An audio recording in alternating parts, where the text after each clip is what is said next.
जब साध्वी का मैंने कपड़े देखा, उसका ये डाला कि साध्वी हो गए हैं, या पहला उसका जो वीडियो आया था कि आप इतनी सुंदर हैं, साध्वी की क्यों ड्रेस पहनी है, एक वीडियो था उसका पहला, मैंने तो मुझे रोना भी आया था। आने वाले एक कुंभ में एक समय ऐसा देखना कि मैं हाथी की सवारी करूंगी। आज पुलिस वालों ने अंदर नहीं जाने दिया, हम लोगों को मतलब होता ना कि पुलिस वाले बाहर निकाल देते जाने, तब उसने बोल दिया था कि आज अपन को स्नान करने से बाहर कर दिया। एक समय ऐसा आएगा कि कुंभ में ही हम शाही स्नान करेंगे गुरुओं के साथ में। झांसी में मैं था, मैं उस समय झांसी खजुराहो कंडक्टर हुआ करता था। मैं 2006 में कुंभ नहाने उज्जैन आया था। उसके बाद भोलेनाथ ने ऐसी कृपा की कि मैं लौट के गया ही नहीं। और अगर हम देखें तो उनकी माँ जो है वो एक छोटा सा बुटीक यहाँ पे चलाती हैं। शादी करेंगी वो? जी हाँ, ये तय है, आपने सोचा था शादी होगी? फाइनल है वो तो। उत्तर प्रदेश के प्रयागराज में जो महाकुंभ हो रहा है उसमें एक नाम सबसे ज्यादा सुर्खियों में है, एक चेहरा जिसे पूरे महाकुंभ में हर कोई ढूंढ रहा है, वो है भोपाल की रहने वाली हर्षा रिछारिया। और आज तक पहुंच गया है उन्हीं हर्षा रिछारिया के घर पर। आप तस्वीर भी उनकी देख सकते हैं। हर्षा रिछारिया, ये उनकी तस्वीर है, उनके घर के ड्राइंग रूम में ये तस्वीर लगी है। ये घर है उनका भोपाल में, और आज तक पहुंचा है उनके परिवार से मिलने, ये जानने के लिए कि आखिरकार हर्षा रिछारिया जो आज पूरे देश भर में मशहूर हो गई हैं, अब अध्यात्म को लेकर जो बातें उन्होंने की है। दिनेश जी हैं हर्षा रिछारिया के पिता, इस वक्त हमारे साथ बात करने के लिए। दिनेश जी, आज तक पे स्वागत है आपका। और आपने भी देखा होगा जब से महाकुंभ शुरू हुआ है हर कोई बात कर रहा है हर्षा जी के बारे में। इतनी कम उम्र में जो उन्होंने मुकाम एक हासिल कर लिया और अब अध्यात्म की तरफ वो जा रही हैं, झुकाव है। सबसे पहले तो आपने जो तस्वीरें देखी कुंभ में, क्या कुछ कहना चाहेंगे? सर, एक चीज से अकेला दुख हुआ, बाकी कोई दिक्कत नहीं है कि जो साध्वी का टैग लगाया गया है वो सरासर गलत है, क्योंकि उसने साध्वी की दीक्षा अभी नहीं ली है। गुरु दीक्षा ली है, जो एक अपन ग्रस्त जीवन में हर इंसान लेता है। उन्होंने भी कहा कि वो साध्वी नहीं है। अच्छा, अब रही अध्यात्म की ओर जाने की बात, तो ये झुकाव होता है हर किसी का, और मैं खुश हूँ कि बच्चे कम से कम अपने कर्म धर्म हर चीज को समझ रहे हैं, उस ओर जा रहे हैं, तो ईश्वर भक्ति में लीन है, इसमें मुझे कोई बुराई नहीं जी। लेकिन जैसे कि हमने देखा हर्षा रिछारिया जो हैं, पहले आपकी जो बेटी हैं वो मॉडलिंग की दुनिया में थी, उन्होंने काफी शोज किए, एंकरिंग भी की, काफी दुनिया भी उन्होंने घूमी। कब उनका झुकाव जो है अध्यात्म की तरफ हुआ? अचानक से मन परिवर्तन कैसे हुआ? देखिए, वो लगभग 3 साल पहले जब केदारनाथ गई थी, उस वहां से लौटने के बाद फिर जब हमारी बैठ के चर्चा हुई, तब उसने बताया कि पापा, अब मैं इस जीवन को त्यागना चाहती हूँ, इससे थक चुकी हूँ और मैं थोड़ा दूसरी लाइन में आना चाहती हूँ। तो उसने अपना एनजीओ बनाया, रजिस्टर्ड कराया, कुछ समय में उसका काम भी चालू होने वाला है। क्या है एनजीओ का काम? अपना समाज की सेवा करना, पिछड़े गांवों में जाना, जानवरों की देखरेख करना, पर्यावरण की देखरेख करना, यही सारी चीजें लेके वो चल रही है। अच्छा, कैसा रहा उनका? क्योंकि आप लोग पहले झांसी थे, झांसी से फिर आप लोग भोपाल में आए, फिर काफी समय उत्तराखंड में रही हैं हर्षा जी। झांसी में मैं था, मैं उस समय झांसी खजुराहो कंडक्टर हुआ करता था। मैं 2006 में कुंभ नहाने उज्जैन आया था। उसके बाद भोलेनाथ ने ऐसी कृपा की कि मैं लौट के गया ही नहीं, यहीं बस गया जब से यहीं। अच्छा, और किस तरीके का उनका व्यवहार रहा है हर्षा जी का? मतलब पढ़ाई लिखाई में कैसी रही हैं वो, अगर हम बात करें तो? पढ़ाई लिखाई में भी अच्छी रही, वो बीबीए किया है उसने यहीं से। एंकरिंग का भी कोर्स यहीं की भोपाल ही से किया था उसने। झांसी में कक्षा 5वीं 6वीं तक की शिक्षा हो पाई थी और यहाँ आके शिफ्ट हो गए, बाकी सारा यहीं रहा उसका।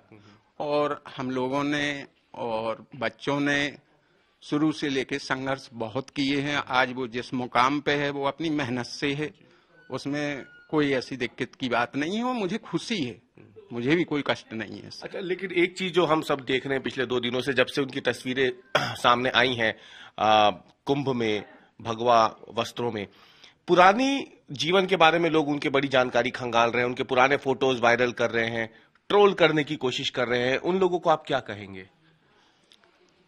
अब लोगों का काम तो उसको कौन रोक सकता है, पहली चीज तो ये।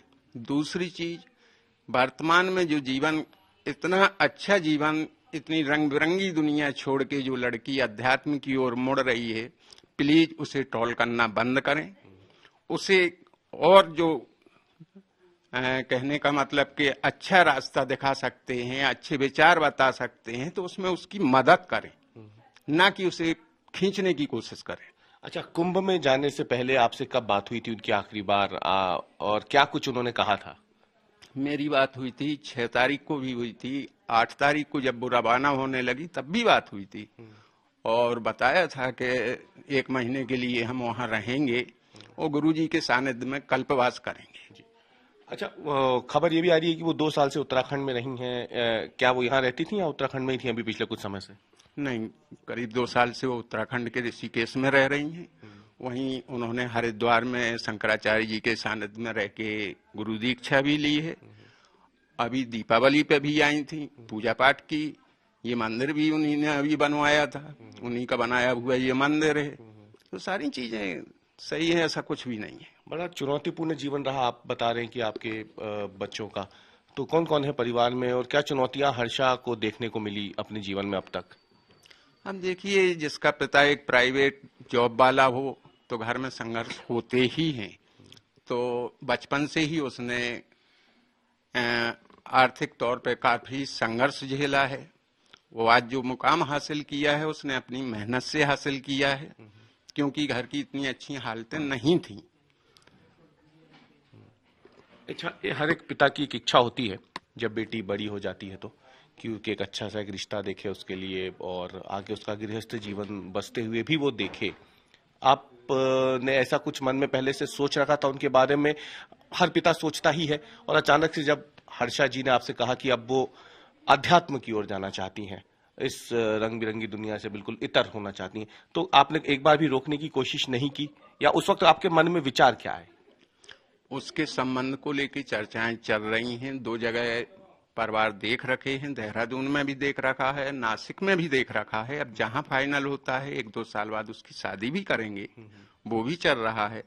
रही बात अध्यात्म की ओर, तो मुझे खुशी है, मैं ब्राह्मण समाज से हूँ, मेरे बच्चे अध्यात्म की ओर जा रहे हैं, तो इसमें मुझे कोई तकलीफ वाली बात नहीं, खुशी की बात है हमें। तो क्या आप कहना चाहेंगे हर्षा जी से, अगर वो आप आज तक अब देखेंगी, आप क्योंकि आपकी अगर बात नहीं हुई हो, अब 2-3 दिनों से जो कुछ घटनाक्रम चल रहा है उसके बारे में कुछ कहना चाहेंगे आप अपनी बेटी से?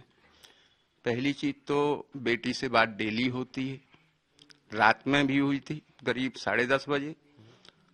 रही बात कहने की, तो वो जहां भी रहे, जैसी भी है, खुश रहे। हर माँ बाप का आशीर्वाद बच्चों के साथ होता है, वही आशीर्वाद मेरा उसके साथ है। मुझे खुशी है कि वो अपने जीवन में या जो रास्ता चुनती है उसे तहे दिल से और पूरी मेहनत और निष्ठा के साथ करती है। शादी करेंगी वो? जी हाँ, ये तय है, आपने सोचा था शादी होगी? फाइनल है वो तो दिनेश रिछारिया जी हैं, हम आपको दिखाएं। ये घर है हर्षा रिछारिया जी का, और बेहद सामान्य सा एक घर है जो आप देखें कि यहाँ पे किस तरीके से उन्होंने एक मंदिर जो है खुद अपने हाथों से यहाँ बनाया है, और ये वो मंदिर है उनके घर पे ही। एक छोटा सा मंदिर है, बड़ा खूबसूरत सा। यानी इसे देख के आप अंदाजा ला सकते हैं कि धर्म कर्म को उन्होंने किस तरीके से मानना शुरू कर दिया था। और जो हर्षा की माँ है वो भी आपको हम बताएं, उनसे भी हम मुलाकात आपकी करवाएंगे। और वो जो है बकायदा एक छोटी सी बुटीक जो है वो घर में चलाती हैं। और आप तस्वीरों में अगर देखें तो ये जो वो मंदिर है जिनका हर्षा रिछारिया ने ये मंदिर खुद अपने हाथों से बनवाया था, और तस्वीरों में भी अगर आप देखें सामने ये तस्वीरें हैं जो पूरी तरीके से उन्होंने अपने घर पे खुद लगवा रखी हैं। और अगर हम देखें तो उनकी माँ जो है वो एक छोटा सा बुटीक यहाँ पे चलाती हैं, और उस बुटीक में ही अगर हम देखें तो उनकी माँ से हम बात करने की भी कोशिश करते हैं। क्या नाम है आपका आंटी? मेरा नाम किरण रिछारिया है।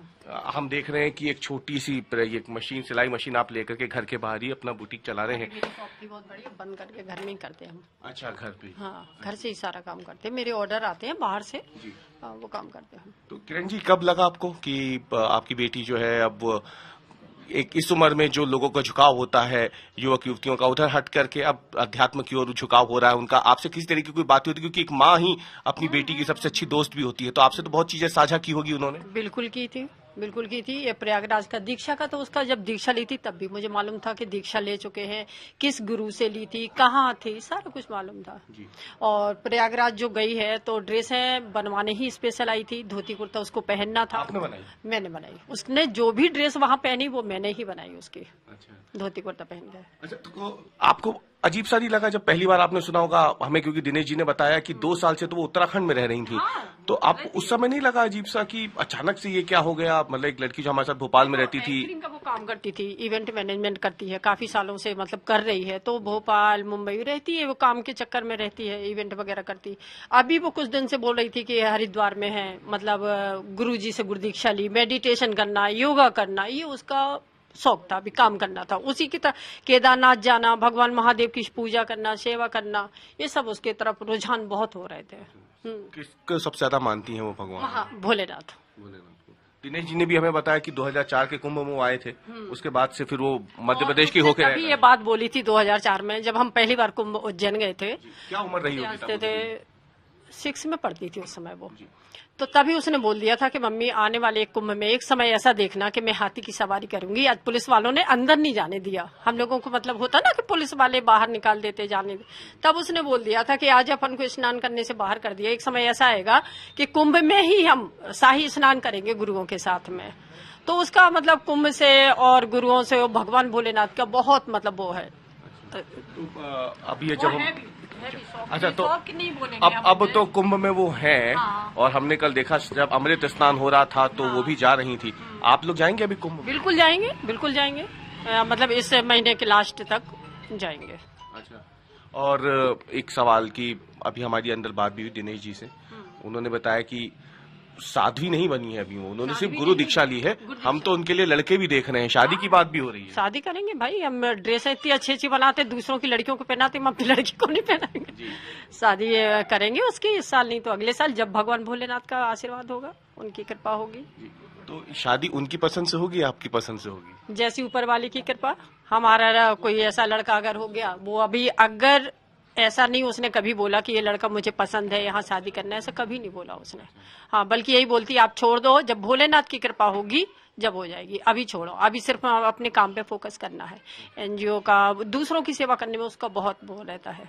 ये सारा बनवा के जैसे वही गई थी कि ये काम करना है, ये करना है, वो अपने काम पे फोकस करती है, ना कि अभी शादियों पे फोकस है। तो अभी आपको क्या लग रहा है उनका ये जो रूप है एकदम देख, इससे क्योंकि सामने तो अब आई हैं वो इस रूप में, उत्तराखंड में थी 2 साल से, तो अचानक से एक झटका सा, शौक सा तो नहीं लगा था आपको जब अचानक से आपने देखा आपकी बेटी जो मॉडलिंग एंकरिंग करती हैं? जब साध्वी का मैंने कपड़े देखा, उसका ये डाला कि साध्वी हो गए हैं, या पहला उसका जो वीडियो आया था कि आप इतनी सुंदर है, साध्वी की क्यों ड्रेस पहनी है, एक वीडियो था उसका पहला, मैंने तो मुझे रोना भी आया था और बुरा भी लगा था। लेकिन उसके बाद जब पता चला कि साध्वी नहीं, उसने बात हुई तो बोली मम्मी साध्वी नहीं, एक मतलब बोलने में थोड़ा सा वो हुआ, या लोगों ने सब, मैं नॉर्मल हूँ, दीक्षा ली है। भगवान की पूजा करने के लिए, दीक्षा लेने के लिए हमें किसी की जरूरत नहीं पड़ती है, ना पूछने की है कि भाई ऐसा, और सुंदर जात पात ये चीजें आड़े नहीं आती हैं धर्म के बीच में। हम सनातनी हैं, और आजकल के युवा को उसने ये ठान के रखा था, पहले भी 2 साल से, अभी बीच में 1 साल से बोल भी रही, बराबर बोलती है, मुझे युवाओं को सनातनी से जोड़ना है। जैसे क्रिश्चियन पे हम बच्चों को जोकड़ बनाते, बोली ये चीजें हटाना है, मुझे सिर्फ बच्चों को वो शिक्षा देना है जो हमारे बच्चे अपने धर्म को पहचाने, है ना। उनको गीता पढ़ाना, रामायण पढ़ाना, वो खुद ये शिव पुराण पढ़ती है, बोली ये चीजों से हमें जोड़ना है, पहले ये काम फोकस देंगे हम, बाकी बाद में। एक आखिरी सवाल बस आपसे रहेगा किरण जी की, कितनी चुनौतियां उनके सामने रही हैं जीवन में, अगर हम बात करें पढ़ाई लिखाई के इतर निजी जीवन में क्या चुनौतियां उन्होंने देखी जिसके बाद अब वो इस मुकाम तक भी पहुंची हैं?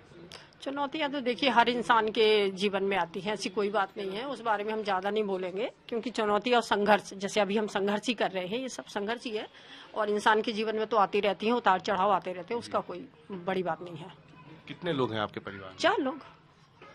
और हर्षा के अलावा? हर्षा के अलावा मतलब हर्षा का भाई है, मैं हूँ, और ये बस कुल 4 लोग हैं। और आप देख सकते हैं हर्षा इशारिया की मां है किरण इशारिया, एक छोटी सी सिलाई मशीन के साथ ही यहाँ पे फिलहाल ये अपना बुटीक चला रही हैं। सबसे अच्छी बात जो है वो ये कि जो कपड़े आप अभी देख रहे हैं, जो उन्होंने पहनी है कुंभ में, महाकुंभ में हर्षा इशारिया ने, धोती कुर्ता, वो सभी उनकी मां ने खुद अपने हाथों से तैयार की है और वही ड्रेस लेकर के वो महाकुंभ में गई हैं और आज तक से खास बातचीत की है इस परिवार ने और हर्षा रिछारिया के जीवन के बारे में तमाम ऐसी बातें जो आम दुनिया नहीं जानती है, वो तमाम बातें आज तक के कैमरे पे आकर के हर्षा रिछारिया की मां किरण रिछारिया और उनके पिता दिनेश रिछारिया ने की है। कैमरामैन प्रतीक के साथ अवीश पाल सिंह।